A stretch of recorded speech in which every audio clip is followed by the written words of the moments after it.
Buenos días. Quería comenzar dando las gracias, como no puede ser de otra manera, a la Universidad Autónoma de Madrid por invitarme y en especial a Olga Fernández y a Francisco de Asís García por querer contar conmigo.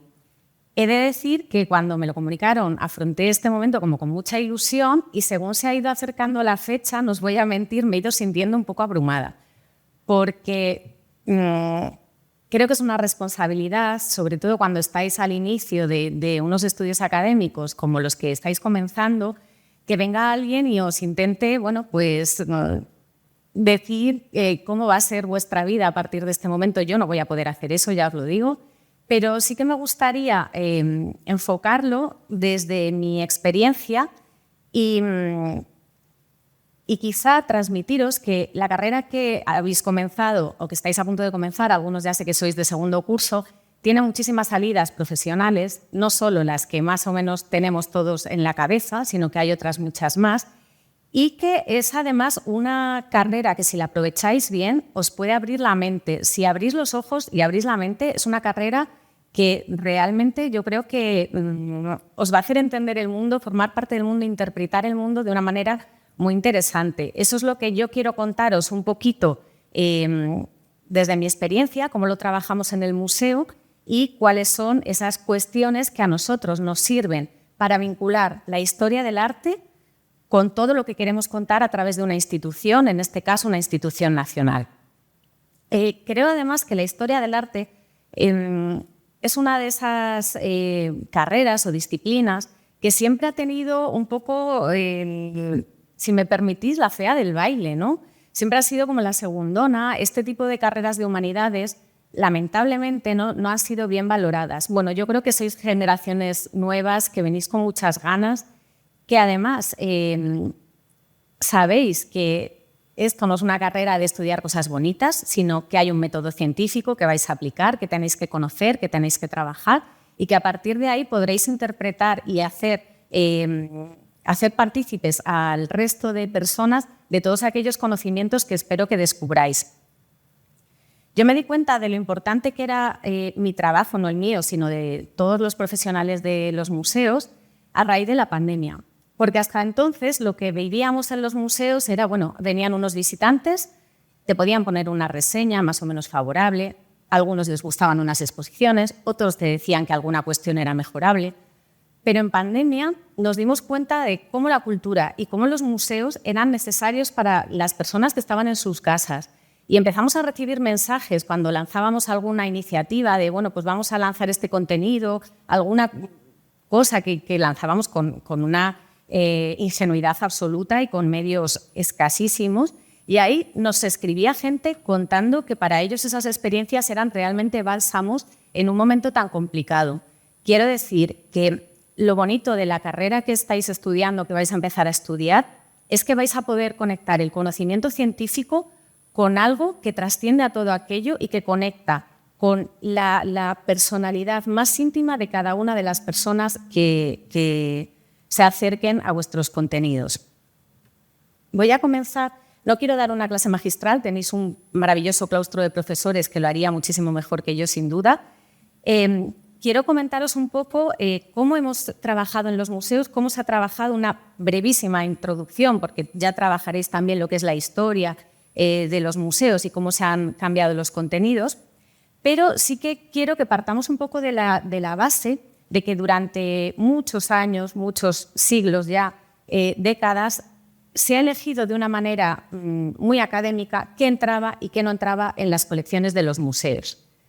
Cada institución tiene una historia totalmente diferente, eso es innegable, y cada colección se ha ido formando en base a unos intereses, en base a unas personalidades que estaban detrás de esas colecciones o en base a otros criterios. Pero siempre había algo que a alguna persona le hacía elegir una pieza frente a otra.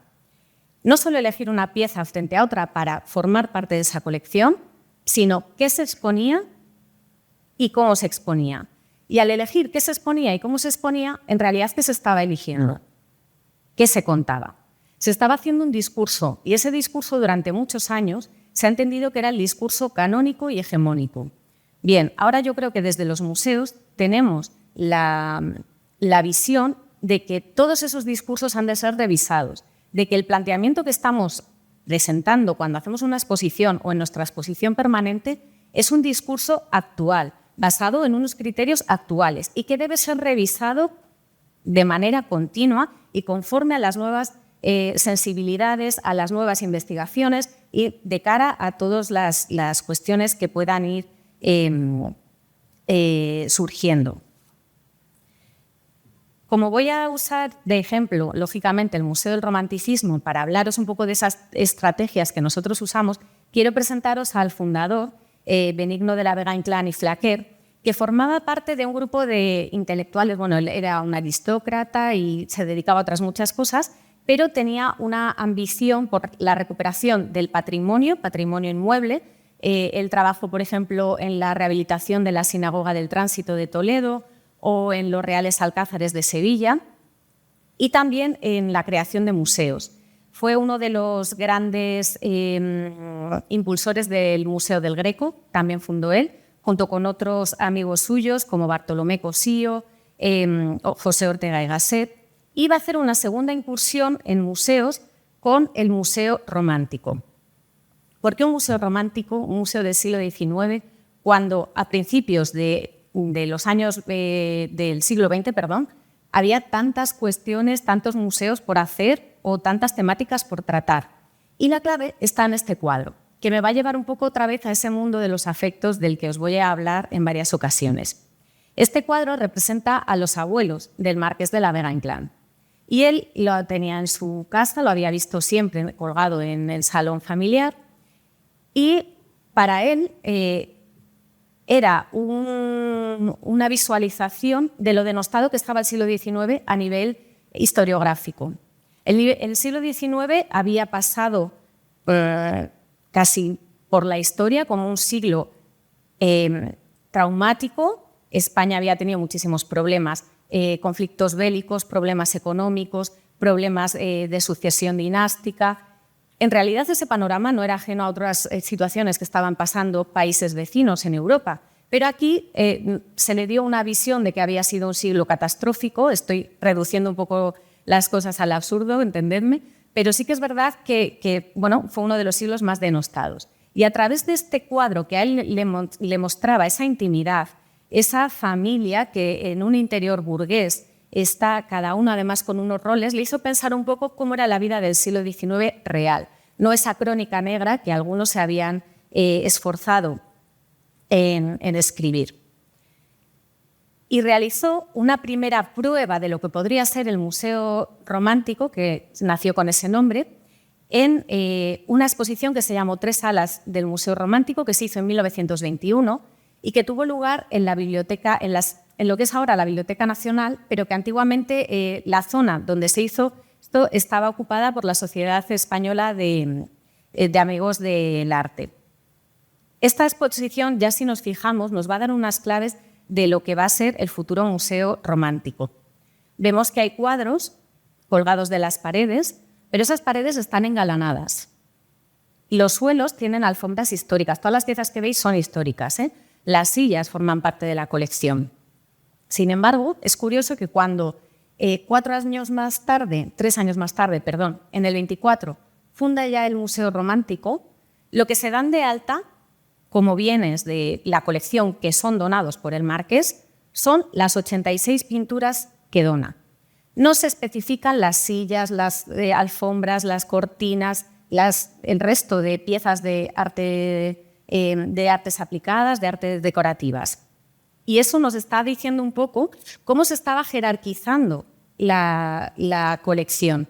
Había una colección de primer orden, que era la pintura, y todo lo demás era meramente decorativo. Pero este no era un caso aislado.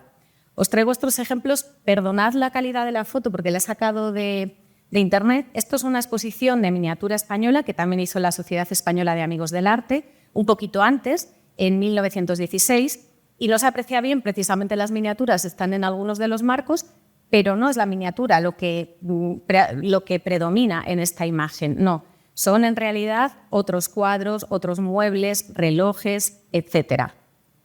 Y ya se había hecho también mucho antes, incluso para mostrar la arqueología. Este es un montaje de la Exposición Histórico-Europea del Museo Arqueológico Nacional a finales del siglo XIX. Por lo tanto, él estaba siguiendo una museografía que todavía no estaba como tal estructurada, pero él estaba siguiendo una museografía que estaba muy en boga en aquellos años. Funda en el 1924 ese Museo Romántico y lo hace con 12 salas, que son esas que veis en el plano a la derecha. 12 salas que están colocadas en lo que hoy es la primera planta del museo, planta que hoy sí que se muestra completa con 26 salas, es decir, él solo muestra una pequeña parte de ese edificio. Os pongo aquí un vídeo también de los años 20 para que veáis cómo era esta primera planta, cómo ha cambiado el personal de los museos, porque quien está ahí haciendo la vigilancia era un guardia civil, nada menos. Y me gustaría que os fijarais también un poco eso, en cómo están dispuestas las piezas, ¿no? Están los cuadros colgados, que son los que se habían dado de alta, pero el resto de salas vais a ir viendo que estaban totalmente decoradas con sillas, con alfombras, con cortinas y con otras piezas de arte decorativo. Aquí van algunos de los artistas que formaban parte de esa primera colección. Primera colección que es curioso, porque además él dice, bueno, no es la de mejor calidad, pero sí que es la que mejor explica la época. O sea, ya se está un poco poniendo la venda antes de la herida para que no le digan que no es la mejor colección de arte del siglo XIX que hay. Bueno, el vídeo no tiene mucho más. Este es el actual Salón de Baile. No tiene mucho más, pero lo podéis encontrar en la página web del museo si tenéis curiosidad de terminarlo. Y poco a poco el museo se va convirtiendo en una casa. De ese museo que tenía una decoración a la que nadie había prestado caso más que para acompañar esos cuadros, se va convirtiendo en una casa. Y una de las primeras estancias que ya tiene como el nombre de la casa es el dormitorio de Benigno de la Vega Inclán, que como os he dicho es el fundador y que como os he dicho no es del siglo XIX. Nació en el siglo XIX, pero es una ambientación del siglo XX. No deja de ser curioso. Traigo aquí a André Malraux. Creo que será una de las personalidades que estudiéis, sin duda, porque es en estos años donde ya se está conceptualizando ese museo, cuando empiezan a surgir muchas teorías ya sobre el museo y cómo ver ese museo. Me gusta especialmente la de Malraux porque él habla del museo imaginario, pero ese museo imaginario no es el museo que nos podemos inventar, soñar, no, es un museo de las imágenes. Y ahora que eso se está haciendo mientras el museo está todavía colocando una sala anacrónica dentro de un discurso del siglo XIX. Y ahora, tantos años después, porque ese libro lo escribe en el 47, si no recuerdo mal, tantos años después estamos haciendo museos de las imágenes. Y sin embargo, ¿cómo era el trabajo que se estaba haciendo en las instituciones españolas? Bueno, este es el museo actual y aquí ya doy el salto. Me vais a permitir todas esas décadas que median entre los primeros años del museo y la actualidad para meternos ya en harina y tratar de contar esas estrategias, cómo contamos esas historias y cómo tratamos de acercarnos.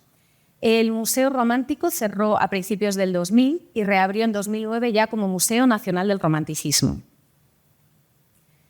Y vino acompañado de un cambio de nombre que tenía no solo un cambio de concepto, ¿no? Porque es increíble, pero la palabra romántico, aunque evidentemente hacía alusión a un periodo concreto de la historia, en realidad había sido interpretado por muchos como un museo del amor. Claro, cuando la gente venía esperando para su cita de San Valentín encontrarse con algo lleno de corazones, pues se encontraba con que no era el espacio adecuado. A través de ese cambio de romanticismo ya para intentar vincularlo con el movimiento cultural que le daba nombre, hubo una serie de reflexión. ¿Qué es el museo? ¿Es una casa o es un museo al uso? ¿O es una casa musealizada? Es que no es ninguna de las dos, porque no nació ni como casa, ni sí como museo, pero no de una manera de casa de recreación de ambiente. Y luego, ¿es un museo de historia del siglo XIX o lo que queremos contar es la historia del siglo XIX o nos queremos centrar en el arte? Porque claro, en realidad recordemos que esas primeras 86 piezas se estaban centrando en la pintura del momento. Pero claro, es que entraron con piezas de artes decorativas que en este lapsus de tiempo, por supuesto, se han dado número de inventario, ya forman parte de la colección con todos los honores, y no solo eso, sino que esas colecciones de artes decorativas se han incrementado y forman parte recurrente de nuestro plan de incremento de colecciones. Entonces, ¿qué somos? ¿Un museo para hablar de una época, del romanticismo como un movimiento cultural? En realidad no, porque también tratamos el neoclasicismo, también tratamos lo que viene después. Podemos centrarlo en la política, decir que el romanticismo, como concesión un poco de historiadores, lo centramos en el reinado de Isabel II y jugar a qué pasa en ese periodo o cómo era la sociedad isabelina. En realidad, todas estas cuestiones se resuelven en una sola respuesta. Tenemos que contar todo. ¿Cómo contamos todo? Hay que buscar diferentes niveles de lectura, hay que buscar diferentes estrategias, porque al final lo que tenemos que contar es la historia cultural. El concepto de arte, no me quiero tampoco extender aquí, pero el concepto de arte como el de patrimonio ha variado mucho a lo largo de estos años. Las primeras leyes de patrimonio hablaban de patrimonio artístico. Tenemos una ley marco estupenda de 1933 que ya hablaba además del papel de los museos. La que está actualmente vigente es de 1985 y hablaba de patrimonio histórico, y dentro del patrimonio histórico ya diferenciaba qué tipos de patrimonio había, arqueológico, artístico, científico, técnico, etc. Las leyes actuales, no así la del Estado, porque como os digo sigue vigente la del 85, pero las leyes actuales que han desarrollado esa en las comunidades autónomas y en otras ya de rango internacional, ya hablan de patrimonio cultural, que es algo mucho más inclusivo, porque no hace esas taxonomías, esas limitaciones que muchas veces los historiadores hacemos para intentar meter en esos cajones las cuestiones que estamos intentando ordenar para que sean más comprensibles, sino que parte ya de un concepto mucho más amplio que incluye no solo lo material, y esta es una novedad también importante, también lo inmaterial, porque lo inmaterial es todo aquello que no ha tenido quizá un registro físico, pero sí se mantiene a lo largo del tiempo. Todas las cuestiones consuetudinarias, todas las cuestiones antropológicas. Y desde el museo nos hemos dado cuenta que tenemos muchas cuestiones de patrimonio inmaterial que también podemos incorporar a nuestras visitas y que también podemos contar y que también podemos trasladar. Metiéndonos ya en el papel de cuentacuentos, uno de los problemas que encontrábamos era que la palabra romanticismo, o igual que romántico, a muchas personas les era totalmente ajenas. No es una época especialmente conocida, no es el siglo de oro, no es la Ilustración, no es el siglo XX o el periodo entre guerras, que la gente lo tiene como más ubicado, sino que el romanticismo, además como en España se dio en unos periodos ni siquiera coincidentes con los de otros países cercanos, daba muchos problemas. ¿Cómo podemos decirle a alguien desde un primer momento, este es el Museo del Romanticismo? ¿Qué es el romanticismo? Bueno, pues surgió, aquí veis la escalera de honor del museo, surgió a través de una iniciativa que hicimos una vez para el Día del Libro, y se nos ocurrió poner unos vinilos con poemas, o el Día de la Poesía, perdonad que ahora no recuerdo bien el motivo, una serie de poemas a lo largo de la escalera que la gente fuera leyendo según sube a la planta primera donde está la exposición permanente, y de esta manera, bueno, pues ir metiéndose un poco en el ambiente, en el lenguaje, en el sentimiento de la época. Y la primera, que no se ve aquí en pantalla, pero me tendréis que creer, la primera que se ve aquí a la izquierda es la canción del pirata, de Espronceda. Con 100 cañones, bueno, ahora no me va a salir, me vais a perdonar, el miedo del directo. Es un poema que yo no sé ahora, quizá quienes hayáis terminado vuestros estudios en el instituto recientemente, si la habéis estudiado, pero hasta entonces, sí, genial, porque hasta entonces todas las generaciones hemos pasado por ese poema como uno de los poemas que marcan el romanticismo en España.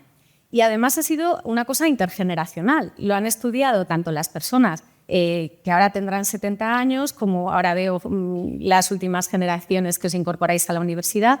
Quiero decir que es algo casi universal dentro de la cultura española, que ya nos está haciendo un vínculo con una época. Y entonces nos dábamos cuenta de que la gente, al leer el poema, ya estaba situada. Y estaba situada mejor que con todo lo que les habíamos contado del siglo XIX, de la burguesía. No, solo con ese poema ya les habíamos conseguido llevar a ese lugar. Nos dimos cuenta precisamente del poder de la palabra para llevarnos a terrenos que ya conocemos, y esos vinilos se han quedado perpetuos ya en la escalera del museo y siguen dando voz a la literatura del momento. Dentro del museo, como os decía antes, son 26 salas y queremos contar todas las cuestiones que relataba al principio. En realidad tenemos distintos itinerarios. Hay un itinerario histórico en el que vamos contando un poco la sucesión dinástica, los problemas de Fernando VII, la legitimidad de Isabel II, incluso cuando la destronan y qué pasa después. También el auge de la burguesía como clase social que no irrumpe, porque eso también lo estamos intentando desmontar, pero bueno, que sí que es verdad que cada vez tiene más poder dentro de la vida social. Por supuesto, las cuestiones de vida pública y vida familiar, cómo era esa España del siglo XIX, los conflictos bélicos, etc. Todo eso son hilos que para nosotras, quienes trabajamos, hablo en femenino porque somos un equipo femenino, para nosotras son hilos que sabemos que están entretejidos en las distintas salas y que cuando trabajamos en las salas, si cambiamos una pieza, siempre vemos que esa pieza tenga que coincidir con lo que estamos contando a nivel histórico, lo que estamos contando a nivel artístico y lo que estamos contando a nivel, por ejemplo, antropológico, lo cual es complicado. Este es un claro ejemplo. Esta es la primera sala del museo en el que precisamente arrancamos con el nombramiento de esa pequeña niña, porque es una niña que tiene 3 años como reina de un país a la muerte de su padre, Fernando VII, y todos los problemas dinásticos que conlleva, que van a ser muchos y graves, como 3 guerras civiles que van a ser las 3 guerras carlistas. Pero aquí estamos contando a la gente que está entrando en una casa privada y que la puerta que tiene a su espalda, aunque todo el palacio es de la misma familia, la puerta que tiene a su espalda tiene una mirilla, porque por esa mirilla la familia también mira a ver si deja pasar o no a determinadas personas. Quizá no la familia, sino el personal de servicio, pero bueno, que dentro de que todo el palacio es suyo, hay una zona mucho más privada que es esta parte de la casa. Y aquí también estamos hablando del arte, de qué pintores estaban trabajando para la corte, cómo se hacían los retratos oficiales, porque este que veis aquí de Isabel II, por favor, antes estaba atribuido a Vicente López, pobrecita mía, la niña no era enana, no tenía ningún problema físico, simplemente el pintor, bueno, pues no supo captar, porque también, como iréis viendo, la pintura infantil, captar el canon de los niños es muy complicado. O aquí, por ejemplo, contamos cómo el poder militar estaba absolutamente imbricado con el poder civil. Y el que veis aquí es Prim, que fue el jefe de gobierno que hizo cambiar la dinastía y trajo a Amadeo de Saboya, ¿no? Cómo se entrelazan esas historias. Por supuesto, el salón de baile como uno de los lugares donde se negociaba todo. En Madrid, por ejemplo, estaba en el periodo de invierno, otoño-invierno, que era cuando se hacían los bailes en Madrid, se calcula que todas las noches había un baile o 2 importantes. Importantes estoy refiriéndome a casas de familias aristocráticas o de la alta burguesía. Y claro, las familias se tenían que repartir. Eran los lugares en realidad donde se hacían negocios, se cerraban matrimonios. Toda esa parte que no se cuenta la podemos contar cuando hablamos de cómo era el baile. Pero además aquí estamos hablando de la evolución del retrato. Partimos del cuadro que veis a la izquierda, que lo vamos a cambiar y vamos a traer un obrón, que no os voy a desvelar, pero que en unos meses tenéis que ir a ver. Es un cuadro de Aparicio, todavía con lenguaje neoclásico, y cómo vamos ya al lenguaje más romántico, académico y una serie de claves que vamos dando también en esta sala. o cuestiones del día a día, porque, por ejemplo, contamos mucho lo de poner y quitar la mesa. Es que antiguamente no había un comedor. Antiguamente se comía en otras estancias y se ponía una mesa y se quitaba. Y ya a finales del siglo XVIII o a principios del siglo XIX, según autores, ya se hace una sala para comer. Pero fijaros en esta vajilla. Esta vajilla nos habla del poder. Nos habla del poder de una familia de Galicia que hospedó en un momento dado a la reina. Porque, claro, sí que había posadas, hostales, pero eso era para la gente un poco sin mucho dinero. No había hoteles de 5 estrellas, por lo menos en este momento, con lo cual la gente de la aristocracia y de la nobleza, cuando viajaba, se alojaba en casas de otros nobles. Bueno, pues esta vajilla la hacen solo para una cena en la que va a estar la reina y pone el escudo de la familia, los Feijó de Sotomayor, y nos queda la constancia documental de que hace eso para esa cena con la reina el día que va a pernoctar en su casa. Son imágenes de poder en una vajilla. Y, por supuesto, el mundo privado. El mundo privado que a nosotras nos vale mucho para hablar un poco también de los diferentes roles que tienen la mujer y el hombre y cómo se pueden explicar cuando hay pocas piezas que te lo expliquen. Ahora haremos un poco más. Porque el centro de poder absoluto de la casa era el despacho masculino. El poder era el dinero. Quien manejaba el dinero manejaba el poder. Contar que la mujer, además como lo decía la literatura de la época, era ese ángel del hogar que tenía que estar pendiente de los hijos y que tenía que acomodar la casa, pero sin hacerse con ella, es muy complicado cuando además nosotras también tenemos la misión de recuperar las voces femeninas que hubo, porque estamos buscando, por supuesto, las artistas y estamos intentando además que su obra sea visible, que sus biografías sean visibles. No solo artistas plásticas, sino también artistas, poetas, literatas, una serie de pioneras, que podemos decir, que en realidad estaban trabajando muchas veces en unas condiciones complicadas porque no tenían los espacios para poder hacerlo. Y desde el museo tenemos la obligación de reivindicar y de vindicar a estas mujeres y su trabajo. Algunas, lamentablemente, no las podremos poner nombre, pero a otras pues seguiremos trabajando para poder hacerlo. Y ahora voy a cambiar un poco el discurso y sí que os quiero contar que en esta sala ya no está como la estáis viendo ahora en esa pared final, sino que la estamos llenando de mujeres artistas, porque ahí veis a una, Teresa Nicolau, pero era un depósito del Prado y el Prado ha querido pues que cuelgue allí junto con su maestro, con Vicente López, y estamos encantadísimos por Teresa Nicolau. Y estamos dando visibilidad a otras mujeres artistas. Pero quiero que os fijéis, este es un gabinete masculino, es decir, un espacio de socialización. Quiero que os fijéis en una pequeña mesa que hay delante de un sillón, del sofá, perdón. Es esta mesa velador. Esta mesa velador, hasta hace unos años, las miradas van cambiando y tienen que cambiar, hasta hace unos años lo veíamos como, sí, la muestra del exotismo. ¿Qué mirada más exótica tenían en el siglo XIX? Todo lo oriental, todo lo... Pues sí. Y en cambio hoy esta mesa está dando lugar, como no puede ser, dando lugar a unas reflexiones más profundas. Quiero usar esta mesa para que nos fijemos en cómo esas lecturas hegemónicas hay que romperlas, porque cada objeto lo podemos leer desde tantos puntos de vista. En el museo conservamos ahora mismo 18.000 piezas, más el fondo de archivo, más los fondos bibliográficos, con una buena colección además de fondo antiguo.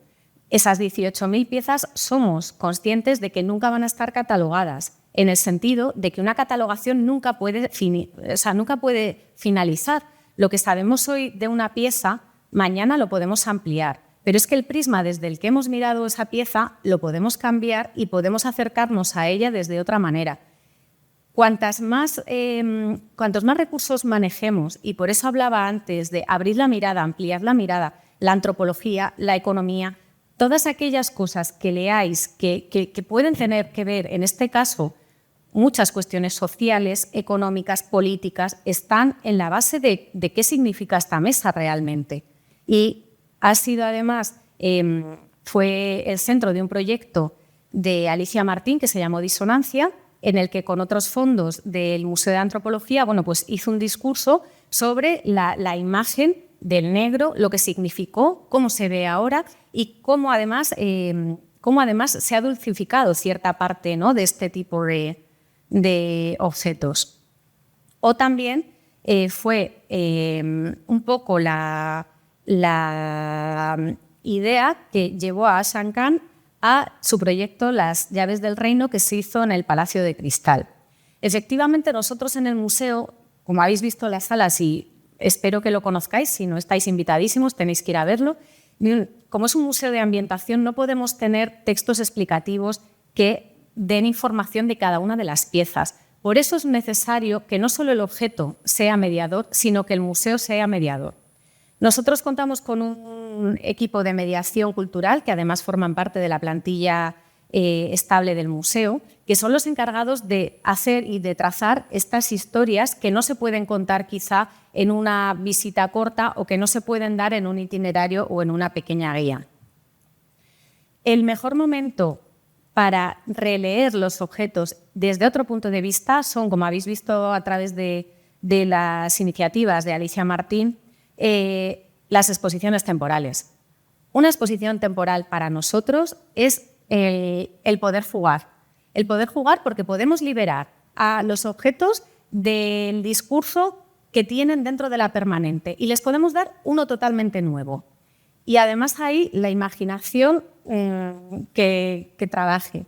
En este caso es un proyecto que hice yo, que además empezó como un proyecto pequeñito y no para de darme alegrías, que es Teje el cabello una historia, y va sobre el peinado. En principio iba a hacer una mini exposición con muy poquitas piezas, con qué peinados se conocían y qué peinados no se conocían. Y cuando empecé a estudiar, a leer manuales de cortesía, manuales de urbanidad de la época, libros de moda, periódicos de todo tipo de Francia, de Inglaterra, me di cuenta de que el peinado era un código absoluto con el cual se podía saber si una persona tenía una tendencia política u otra, si una persona tenía una posición económica u otra. Por supuesto, si estaba la moda, pero es que eso era lo de menos, porque también se podía saber incluso el estado civil. Es decir, que cada pieza al final la podemos leer desde una multitud de perspectivas que lo que hacen además es que están enriqueciendo el discurso. Yo ahora ya veo estas piezas que forman parte, muchas de ellas, de la permanente, y todos les hemos incorporado un nuevo significado, porque hemos leído claves dentro del retrato. Pasa lo mismo con la indumentaria, ¿no? o con la pose o con el formato que eligen los retratados o los artistas para retratarlo. Son una serie de claves que, por eso os digo, ampliad la mirada, buscadlo todo, buscad niveles de lectura distintos y no os quedéis en la ficha básica que os presenten. O este es otro ejemplo, una exposición que hicimos sobre el humor y la caricatura, dando una vuelta de tuerca a piezas que muchas de ellas también estaban en la permanente y que se habían siempre tratado desde el punto dramático, y con esta exposición queríamos desdramatizarlas y llevarlas al humor, porque en realidad nos pensamos que los artistas del siglo XIX eran unos tíos muy serios, muy enjutos, que estaban ahí haciendo cosas muy técnicas, y eran personas que se divertían y se divertían mucho también. Y luego, como os decía, gracias a los servicios de mediación, allí donde no tenemos piezas que nos puedan explicar determinadas cuestiones, tenemos otros recursos. Este proyecto lo traigo para que veáis maneras en las que se pueden contar historias. El proyecto Voces de Mujeres lo trabajan desde mediación cultural, sobre todo lo están trabajando con espacios de igualdad del ayuntamiento. Y es a través de determinadas salas y de determinadas lecturas de mujeres de la época, hacer un análisis y luego se hace un taller y se comenta. Se lleva un poco al día de hoy, en qué hemos cambiado, en qué hemos mejorado, esta visión, qué significaba, esto que está diciendo en realidad era literal o escondía otras cuestiones. Y con grupos de trabajo de mujeres, la verdad es que nos estamos encontrando aportaciones riquísimas que nos están además dando mucho contenido también para volver a ver estas obras del siglo XIX desde otros puntos de vista. Y luego también otra reflexión. Como sociedad, el Museo Nacional del Romanticismo es un museo público, no puede dejar a nadie detrás. Tenemos que incluir, y cuando hagáis historia del arte desde el ámbito que queráis, pensad que nadie se tiene que quedar atrás, que tenemos que intentar que todo el mundo pues pueda llegar a los proyectos que hacemos. Nosotros estamos trabajando, y para mí es un proyecto de los que más orgullosa me hacen sentir, estamos trabajando con la Asociación Síndrome X Frágil de Madrid, que yo no conocía este síndrome, pero afecta a un porcentaje enorme de personas. Es, si no lo digo mal, el síndrome genético que más afecta después del síndrome de Down, y tiene problemáticas asociadas tanto de discapacidad física como intelectual. Bueno, pues estamos trabajando con ellos a varios niveles. Veis aquí dos de los trabajadores que están haciendo prácticas en el museo. Son personas que se preparan para venir unas horas y ayudarnos a vigilar las salas. Esa preparación lleva muchas horas. Para nosotros también es importante que cuando vengan los colegios, cuando vengan determinadas visitas, vean que en las instituciones trabajan perfiles muy diversos, porque esa diversidad nos enriquece a todos. Y además, desde su experiencia, nos están ayudando a contarles las historias de modo que ellas lo puedan entender.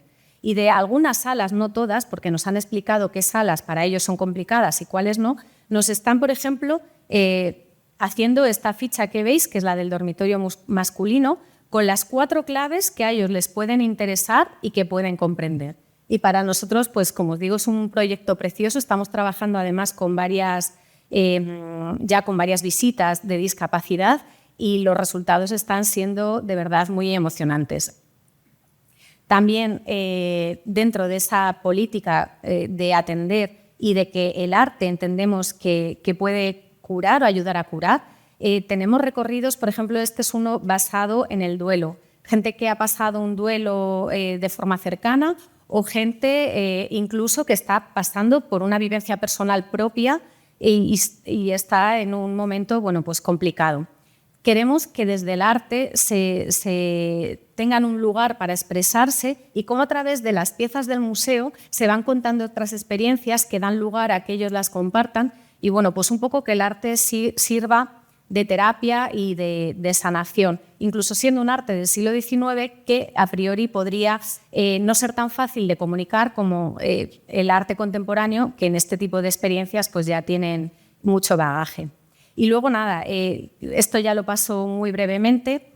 Por supuesto, comunicamos de manera científica a través de congresos, publicaciones, cursos monográficos que estamos haciendo, y luego otra serie de recursos de visitas teatralizadas, conciertos, exposiciones temporales. Siempre pretendemos que cada uno tenga unos niveles de exigencia, pero nunca perder el rigor. Podemos contar algo de forma divertida, pero de forma rigurosa. Y os traigo aquí herramientas que como estudiantes creo que pueden ser buenas. La primera, os he puesto el código QR por si os interesa, es el enlace a CERES. CERES es el repositorio de colecciones en red, aúna más de 193 instituciones, y creo que en él se alojan unas 500.000 piezas de museos de toda España, de diferentes ámbitos y diferentes especialidades, no solo del Estado, sino de las comunidades autónomas, del ayuntamiento, privados. Es decir, bueno, que tenéis ahí unos recursos que yo creo que cuando busquéis información, CERES desde luego os puede ayudar mucho. Europeana, que sería el agregador general europeo, y luego Google Art o otros catálogos temáticos del Ministerio de Cultura. Muchas veces os encontraréis, sobre todo lo que es ministerial, que las interfaces no son las más amigables, pero trascenderlas, pasad, y a base de llega un momento que ya no ves esas cosas feas y ya consigues la información, y de verdad que son herramientas muy útiles para trabajar.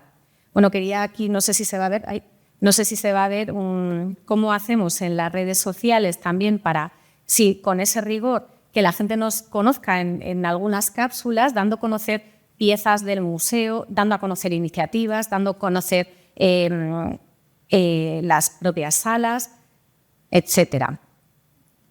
Y por último, quiero hablaros de qué perfiles trabajamos en los museos, por si alguna estáis interesados, que sepáis un poco dónde encontrar la información.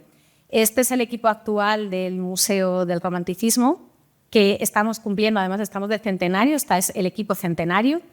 Un museo no puede salir adelante si no se dan muchas sinergias y si no hay muchos perfiles distintos trabajando todos al unísono.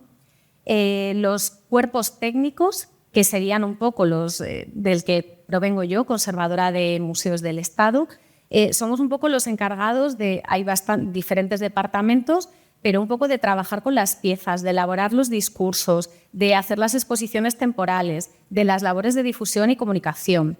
Estos cuerpos técnicos se dividen en conservadores, que sería el cuerpo A1, ayudantes o técnicos de museos, que sería el cuerpo A2, y la escala C1 de auxiliares. Cada uno de ellos, la diferencia es que el ingreso se hace por un sistema de oposición un poco diferente. Os he puesto aquí el QR para que os lleve a la página de empleo público. Evidentemente no os vais a poner a opositar ahora, pero sí que quiero que sepáis estas salidas profesionales que hay y que además esto es del Estado, pero que luego las comunidades autónomas, los ayuntamientos, etcétera, tienen sus propias convocatorias. Aparte de estos perfiles más técnicos, que también les hay de bibliotecas y de archivos, hay otros perfiles como el que os hablaba de la mediación cultural. También son empleados públicos, en este caso laborales, y también acceden por oposición. Es una oposición bastante más sencilla y trabajan todo lo que es la mediación entre los contenidos que genera el museo y el público. Hacen visitas guiadas, hacen esas visitas taller y bueno, pues, hacen una serie de trabajos paralelos. Y, por supuesto, nuestros ojos y nuestras manos, que son el personal de vigilancia, limpieza, seguridad, que son perfiles que siempre se quedan así como fuera de foco, pero que son fundamentales y que hacen que podamos abrir el museo todos los días. Y ya con esto cierro mi comunicación. Muchísimas gracias. Aquí.